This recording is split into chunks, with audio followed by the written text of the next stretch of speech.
ব্লগে তোমাদের সবাইকে ওয়েলকাম জানিয়ে শুরু করছি আবার একটি নতুন ব্লগ।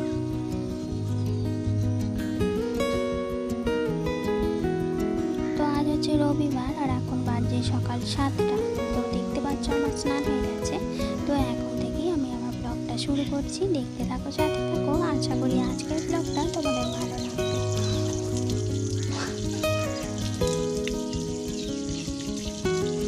আর এই যে প্রতিদিনের মতো আজকেও স্নান সেরে ব্রাশটা সেরে ফেললাম। তো তারপর যাবো চা খেতে।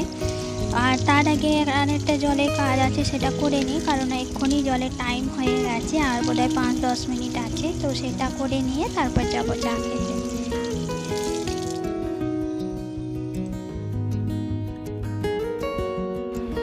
তো এই যে ডাঁটাগুলো নিয়ে এসেছে, মোটা মোটা ডাঁটা।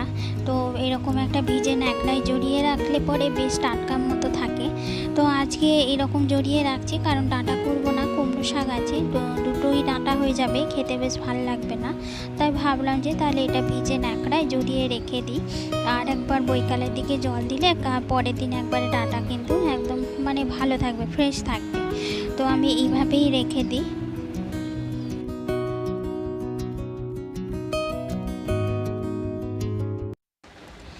বাড়িতে কিন্তু আগেকার দিনে কিছু মানুষ থাকলে, দু একটা থাকলে কিন্তু মন্দ হয় না।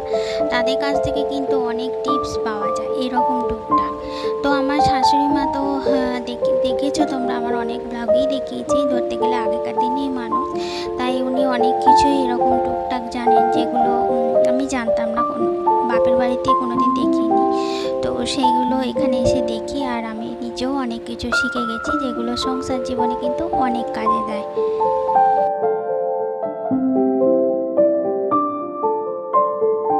আবার যেগুলো আমি বাপের বাড়ি থেকে শিখে এসেছি, সেগুলো আবার এখানে অনেকেই জানে না। তো এরকমই হয়, এক জায়গার খাবার বলো, রান্না বলো, কাজ বলো, অন্য জায়গায় আবার মানে মিলেমিশে যায়, তাই না? তাহলে কিন্তু বেশ উপকারী হয় আর কি।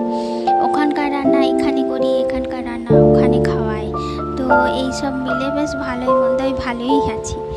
যাই হোক, এইসব টিপস নিতে কিন্তু বেশ ভালোই লাগে।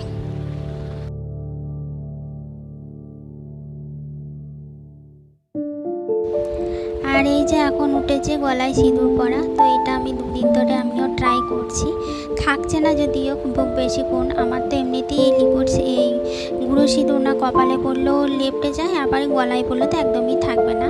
আর কপালে তো কোনো দিনই পরি না, লাল এমনি টিপি পরি।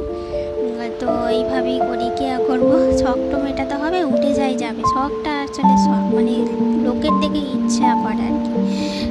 তো এখন তো আবার ফোনেতে যার বেশিরভাগ ব্লগারদেরই দেখছি এরকমভাবে পড়তে। তো ভাবলাম যে আমিও তাহলে পড়ি। তো চলো, ওদিকে ছেলে পড়তে চলে গেছে, আর আমিও এখানে 1 গ্লাস চা 2টো মুড়ি নিয়ে বসে পড়েছি।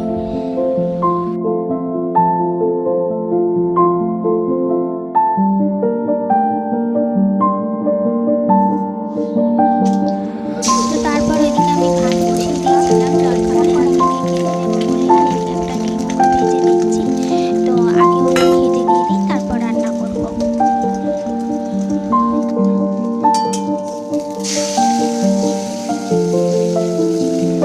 তো আজকে ওয়েদারটা একদমই ভালো নয়, সকাল থেকে রোদ প্রায় ওঠেনি বললেই চলে। তো বেলায় আবার একটু উঠলো, উঠছে যাচ্ছে, এরকমই হচ্ছে। তো শুনছি তো কালকে থেকে নিম্নচাপ হবে, তো তার জন্যই আকাশের এই অবস্থা। তো নিম্নচাপই হোক, ঘূর্ণিঝড়ই হোক, আমার যেটা মনে হচ্ছে এখন যা হবে হোক, মানে ওয়েদারটা এরকম অতিরিক্ত গরম, এই ওয়েদারটা গেলে বাঁচা যায়। মানে গরমে একদম হাঁসফাঁস করছি যাকে বলে। স্নান করার পরও ঘেমে যাচ্ছি, সকালবেলাতেই স্নান করে নিই, তো তারপরে যে কী অবস্থা হয় কী আর বলবো।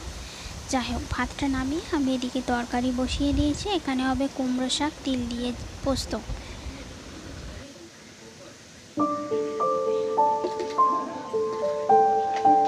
তো লাউ শাক তিল দিয়ে পোস্ত যেমন ভালো লাগে, কুমড়ো শাকটাও কিন্তু তিল দিয়ে পোস্ত ভালোই লাগে।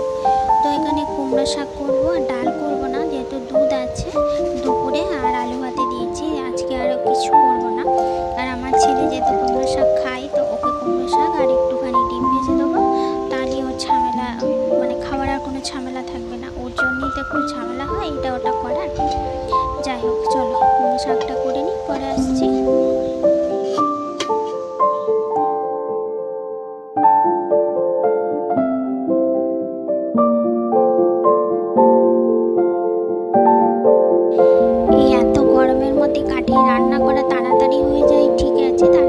তাড়াতাড়ি হয়ে যায়, কিন্তু কী বলো তো, একটু কষ্টটা বেশি হয়।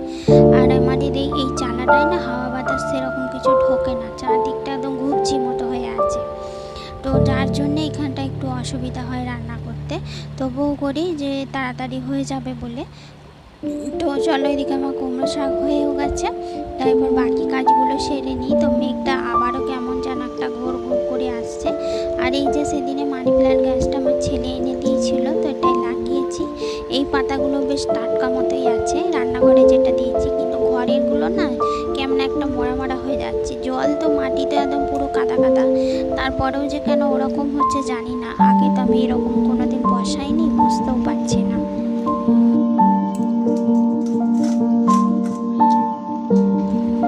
আর এই যে ওখানে কুমড়ো শাক হয়ে গেছে। আর আকাশ দেখতে পাচ্ছ, এক্ষুনি মনে হচ্ছে যেন নামবে, কারেন্টও চলে যেতে পারে। তো তার জন্যে কী বলো তো, যেহেতু এখন 12:30 বেজে গেছে, আমি যতটা পারছি খাবার জল, রান্নাঘরের জল, মানে এটা ওটা বালতি ঘটি যা পাচ্ছি তাতেই ধরে রাখছি। কারণ আমাদের গ্রামের দিকে কারেন্ট চলে গেলে এটাই প্রথম অসুবিধা, জল আসবে না, খাবার জল আসবে না। এমনি তুমি বাসন চান ধরো পুকুরেই হয়ে যাবে, কিন্তু খাবার জল, রান্নার জলটা তো লাগবেই। তাই যত পারছি জল ঢেলে মানে ধরে রাখছি।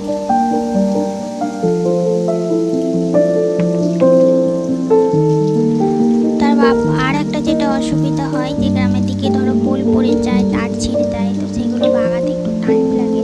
তাই কারেন্ট আসে না, তখন আবার ফোনে চার্জ থাকে না, মানে একদিন কারেন্ট না থাকলে যা অসুবিধাগুলো হয় বুঝতেই পারছো।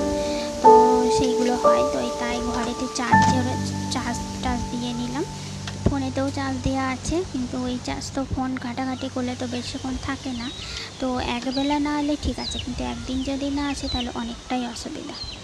যাই হোক বন্ধুরা, আমি কাজগুলো করে নিই, জামা কাপড়গুলোও তুলে নিই, কারণ এক্ষুনি মনে হচ্ছে ঝড় টর কিছু একটা উঠবে। তো চলো, দেখা হবে তোমাদের সাথে নেক্সট কোনো ব্লগে। ভালো লাগলে অবশ্যই চ্যানেলটিকে সাবস্ক্রাইব করে পাশে থাকা বেল আইকনটি প্রেস করে দিও। আর যদি মনে করো আমি ইউটিউবে কাজ করার যোগ্য, তাহলে তুমি তোমাদের প্রিয়জনদের সঙ্গে অবশ্যই শেয়ার করতে পারো। তো দেখা হবে নেক্সট ব্লগে।